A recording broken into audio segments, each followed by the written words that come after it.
Students, पिछली video में हमने देखा था कि हमने एक एटम के लिए उसका मास निकालना होता है, तो वो कैसे निकालते थे, और n एटम्स के लिए कितना मास, कैसे हम मास निकाल सकते थे। जैसे मैंने पिछली वीडियो में डिस्कस किया था, mass of one atom will comes out to be atomic mass over Avogadro number, that is your 6.022 into 10⁻23। जब भी हमने एक एटम का मास निकालना होता है, किसी भी एलिमेंट के एक एटम का मास निकालना है, तो हम कैसे निकालेंगे? जस्ट एटॉमिक मास को, उस एलिमेंट के एटॉमिक मास को 6.022 10⁻23 के साथ डिवाइड कर देंगे, वो हमारे पास एक एटम का आ जाएगा। सिमिलर वे में अगर हमें गिवन नंबर ऑफ एटम्स का निकालना होता है, जो जितने भी हमें नंबर ऑफ गिवन एटम्स दिए होते हैं, फॉर एग्जांपल हमको n एटम्स दिए हो, मास ऑफ n एटम्स का क्या होगा? हमें एक का मालूम है, हम मल्टीप्लाई कर देंगे with that of n, then we can calculate the mass of the given number of atoms, that can be say n। ये तो बात होगी एटम्स की। अगर हमने बात करनी है मॉलिक्यूल्स की, कि मॉलिक्यूलर मास का means mass of one molecule हमने कैलकुलेट करना है, तो वो कैसे कर सकते हैं? वो भी इसके जैसे ही सिमिलर वे में जाएगा। फॉर एग्जांपल, आपके पास कोई कंपाउंड है, से CH4, हमारे पास कोई कंपाउंड है CH4, दैट इज मीथेन। इसका मॉलिक्यूलर मास निकालेंगे। मॉलिक्यूलर मास कितना आएगा? कैसे निकालते हैं हम? कितने कार्बन है जहां पे? 1 मल्टीप्लाई C प्लस कितने हाइड्रोजन है? 4 multiply H, it will comes out to be 1 plus 12 plus 4 multiply 1, and you will get 16. Okay, 12 plus 4 16, आपके पास 16 आ गया। जैसे कि हमारे पास क्या होता है, जैसे एटम्स की बात करें, मॉलिक्यूल्स की बात करें, हमारे पास ग्राम एटॉमिक मास होता है, एक होता है ग्राम मॉलिक्यूलर मास। अगर हम मॉलिक्यूलर मास को, यूनिट को, मॉलिक्यूलर मास जो हमने कैलकुलेट किया उसकी यूनिट को हम अगर ग्राम में कर दें, वो क्या बन जाता है? ग्राम मॉलिक्यूलर मास। अगर हमने हमारे पास कोई भी एलिमेंट है, उसका एटॉमिक मास को अगर हम ग्राम की यूनिट में लिखते हैं, तो वो हमारे पास क्या हो जाता है? Gram atomic mass. अगर जैसे मैं अगर ग्राम मॉलिक्यूलर मास की बात करूंगा, जहां पे क्या आ जाएगा? मीथेन का ग्राम मॉलिक्यूलर मास कितना आ जाएगा? 16 ग्राम। अब ग्राम मॉलिक्यूलर मास का क्या मतलब होता है? जो हमारे पास 1 मोल होता है, 1 mole is equal to gram molecular mass. जो हमारे पास 1 मोल होता है, वो किसके इक्वल होता है? ग्राम मॉलिक्यूलर मास के। और जहां पे ग्राम मॉलिक्यूलर मास कितना आ रहा है हमारे पास मीथेन के लिए? 16। इसका क्या मतलब हुआ? 16 ग्राम। 16 gram of methane means 1 mole. 16 gram of methane means 1 mole of methane, and you already know that the how many particles contained by 1 mole, that is the Avogadro number, which is 6.022 into 10⁻23। that's it। हमने molecular mass निकाल लिया, methane की बात कर रहे हैं, 16 ग्राम में कितना आ जाएगा? 1 मोल आएगा। Any other example, say ammonia NH3, इसका मॉलिक्यूलर मास भी आप ऐसे निकालेंगे, 1 multiply N plus 3 multiply H, it will comes out to be 17। अगर ग्राम मॉलिक्यूलर मास की बात करूंगा तो ये कितना आ जाएगा? 17 ग्राम आ जाएगा। 17 ग्राम का क्या मतलब हुआ? 17 gram of ammonia means 1 mole of ammonia.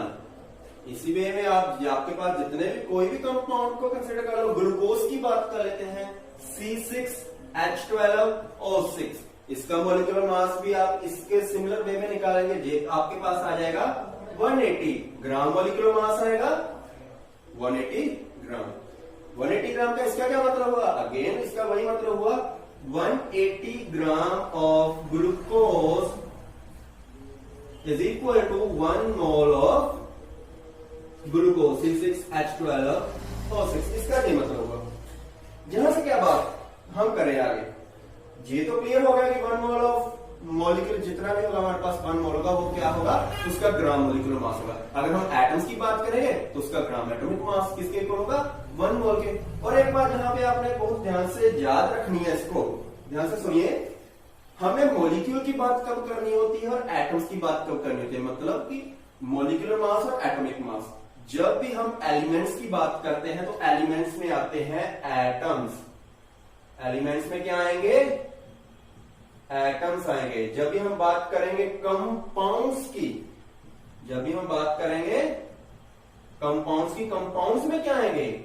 Molecules आएंगे। एटम क्या होता है? Smallest particle of the element which may or may not have independent existence. और कंपाउंड्स क्या होते हैं? स्मॉलेस्ट पार्टिकल ऑफ है सब्सटेंस। मॉलिक्यूल्स क्या होंगे? Smallest particle of substance. Means जो भी हमारे पास कंपाउंड होगा, जो भी हमारे पास कंपाउंड होगा, उसका जितना ग्राम मोलिकुलर मास हमारे पास आएगा, उतने ग्राम मोलिकुलर मास में कितने होंगे? 1 मोल। और 1 मोल में, 1 मोल में कितने पार्टिकल्स हमारे पास होते हैं? 6.022 × 10⁻23।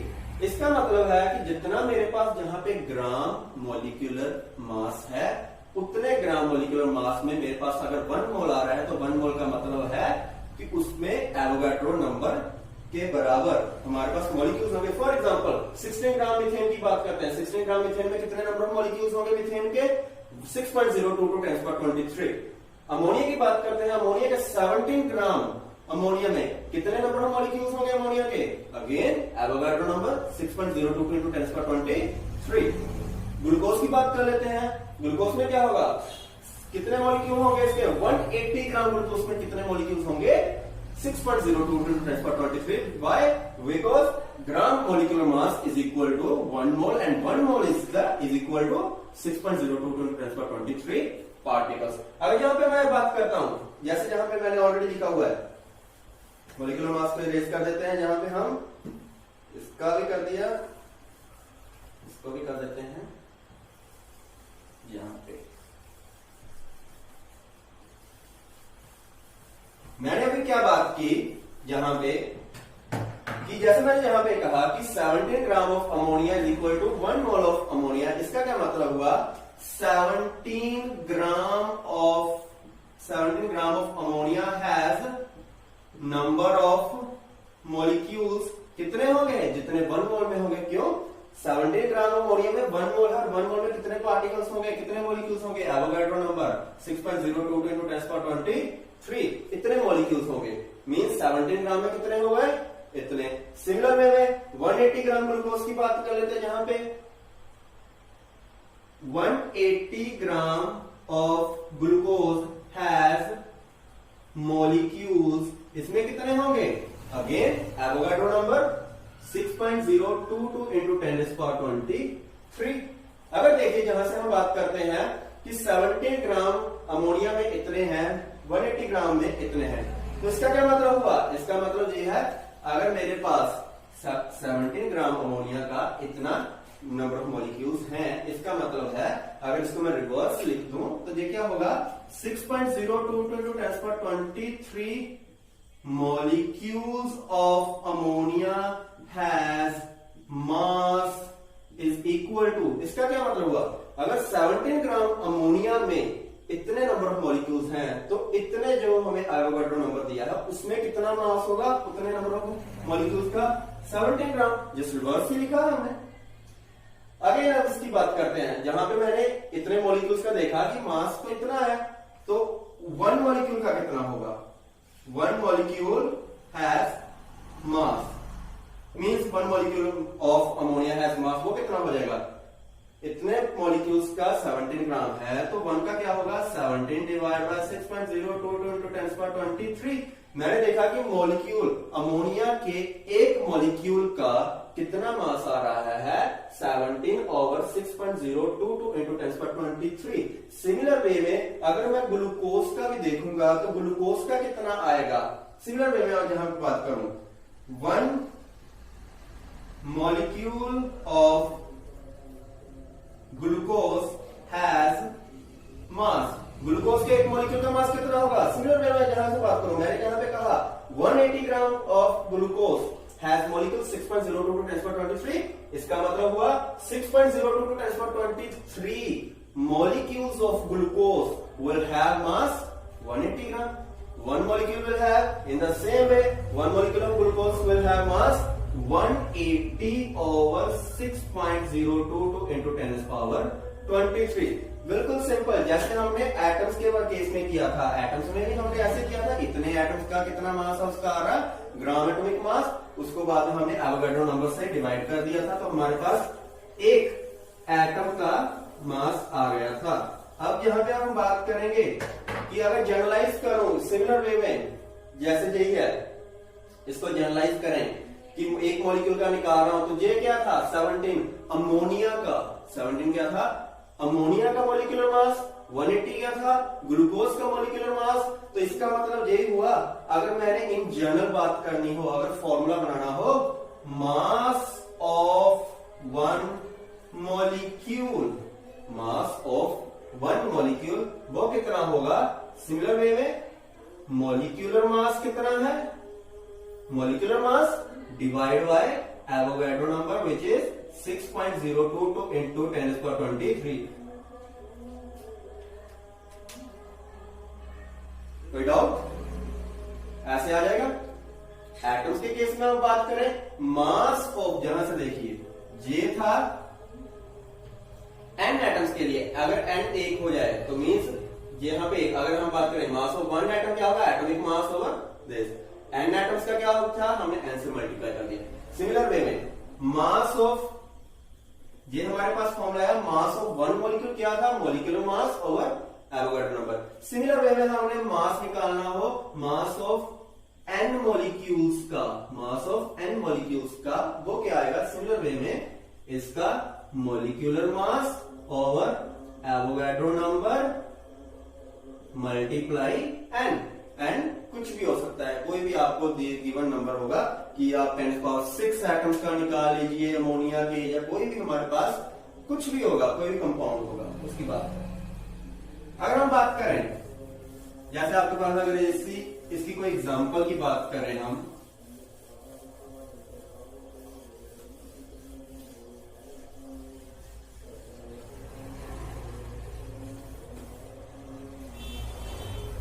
एक न्यूमेरिकल है हमारे पास, हमने मास कैलकुलेट करना है। हमें अगर कहा जाए calculate mass of 100 molecules of water, simple. हमें कहा गया है मास ऑफ 100 मॉलिक्यूल्स ऑफ वाटर का मास निकालना है। सबसे पहला स्टेप हमारा क्या है, वाटर का मॉलिक्यूलर मास कैलकुलेट करना।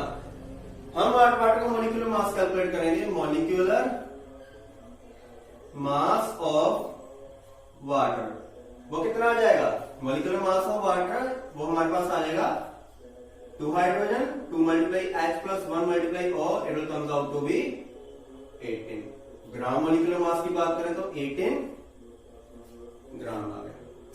अब हमने कितना निकालना है, 100 मॉलिक्यूल्स का निकालना है ना, तो 100 मॉलिक्यूल्स का या तो formula mass of n molecules का, अगर आप डायरेक्ट फॉर्मूला भी अप्लाई करना चाहते तो वो भी कर सकते हैं, जैसे भी आपको सही लगे। अगर फॉर्मूला से अप्लाई करना तो फॉर्मूला डायरेक्ट कर देंगे, फॉर्मूले से क्या आ जाएगा, mass of 100 atom of water वो क्या आ जाएगा, molecular mass over Avogadro number multiply number, that number of molecules which are given to us, means molecular mass is 18, Avogadro number 6.022 into 10⁻23 multiply 100।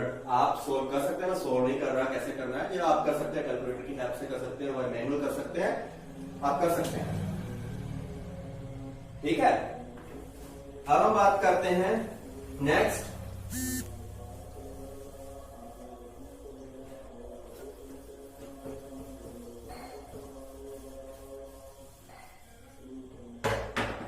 अगर हम बात करें कि हमने जहां पे 100 एटम्स, बाय मिस्टेक मैंने एटम्स यहां पे लिख दिया, मॉलिक्यूल्स आएगा जहां पे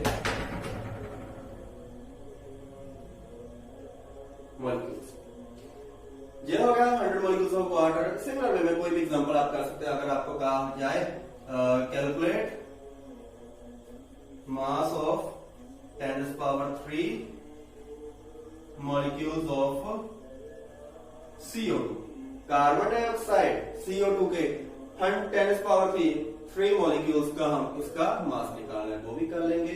वो भी कैसे हो जाएगा, सिमिलर वे में सबसे पहले क्या निकालेंगे हम, molecular mass of CO2 will comes out to be, अगर आप कैलकुलेट करेंगे 1 multiply C plus 2 multiply O, 12 plus 2 multiply 16, ये कितना आपके पास आएगा 12 प्लस 32 44 ग्राम आ गया।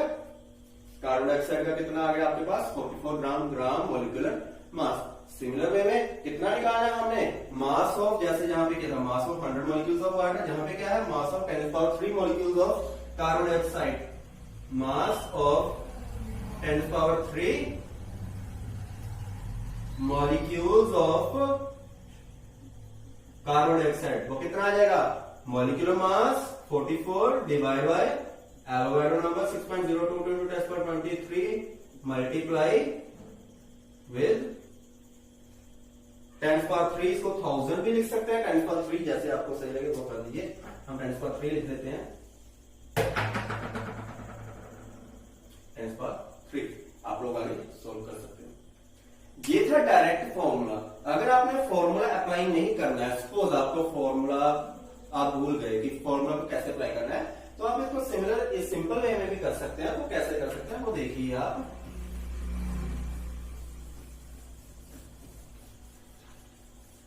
यहां पे क्या लिखा हुआ है, जैसे मॉलिक्यूलर मास तो सही आएगा कि मास निकालना है। सपोज आपने फॉर्मूला नहीं अप्लाई करना, आपने फॉर्मूला भूल गए, आप यहाँ पे एक लॉजिक यूज करेंगे। वो क्या है लॉजिक, वो सिंपल है। उसने कहा है कि 10³ मॉलिक्यूल्स कार्बन डाइऑक्साइड के आपने कैलकुलेट करना है मास कितना है। आप क्या करेंगे, आपको मॉलिक्यूलर मास मालूम है इसका कितना है,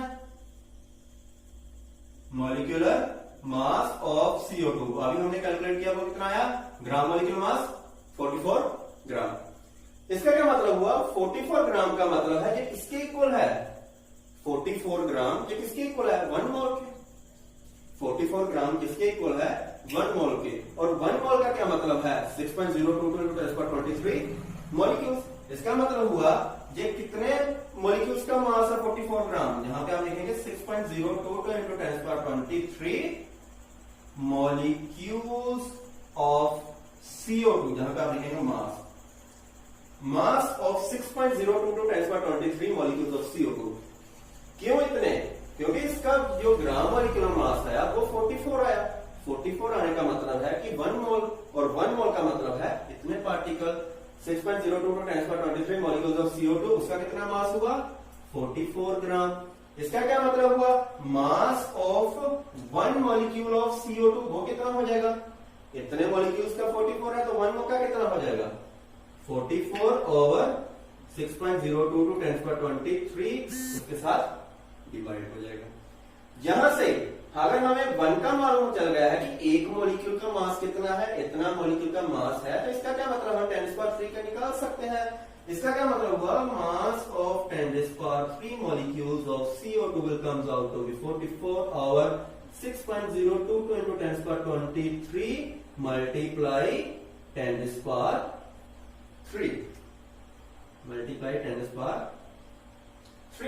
सिंपल। ये आप ऐसे भी कर सकते हैं, डायरेक्ट फॉर्मूला भी कर सकते हैं, वो आपकी मर्जी है कैसे आपको क्या सही लगता है। वैसे ये भी इजी है, फॉर्मूला अगर आप नहीं याद करना चाहते तो इस वे से कर लीजिए, जैसे आपको सही लगता है वैसा करते हैं। ठीक है, आप कुछ और भी प्रैक्टिस कर सकते हैं, अपनी तरफ से कुछ एग्जांपल्स ले सकते हैं, आपकी टेक्स्ट बुक में बहुत सारी एग्जांपल्स होंगी। तो मिलते हैं हम नेक्स्ट वीडियो में। अगर कुछ भी डाउट हो आप मुझे नीचे कमेंट सेक्शन में कमेंट कर सकते हैं, और जिन लोगों ने अभी तक मेरा चैनल सब्सक्राइब नहीं किया वो मेरा चैनल सब्सक्राइब कर सकते हैं। Thank you.